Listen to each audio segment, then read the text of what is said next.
Tonight, a backlog of undelivered mail is piling up in post offices around the country. This comes as the Postal Service tonight is reportedly warning 46 states that mail-in ballots may not be returned in time. The postal system is running out of cash.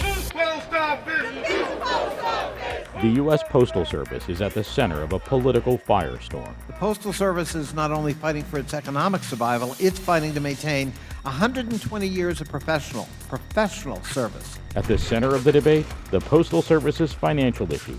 From 2015 to 2019, it lost $26 billion. I hope we can agree that the financial state of the Postal Service is unacceptable and needs to be fixed. Here's the thing, though. The Postal Service's money problems aren't entirely its fault. In fact, Congress is mostly to blame.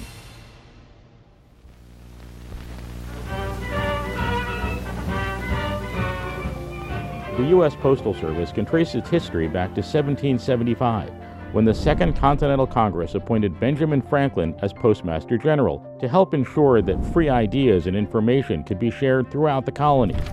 It was not intended to be a profitable business. It's about service, correct? Not about profit.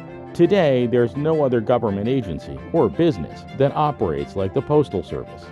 First of all, the U.S. Postal Service receives zero tax dollars for operating expenses. Surprising, I know. The Postal Service has to use its own revenue from things like stamps and package deliveries to operate, although it does receive indirect government subsidies, such as having a protected monopoly on delivering first-class mail. Secondly, the Postal Service doesn't set its own prices like FedEx and UPS do. Congress sets them. But by law, USPS has to deliver to every home in the country, no matter how remote or unprofitable that delivery may be. Case in point, to this day, the Postal Service delivers mail to a small group of people living in the Grand Canyon by mule. This leads to the third problem. The U.S. Postal Service has been losing money for over a decade. Without change, our losses will only increase in the years to come. In 2019, the Postal Service reported $71 billion in revenue, but its expenses totaled almost $80 billion.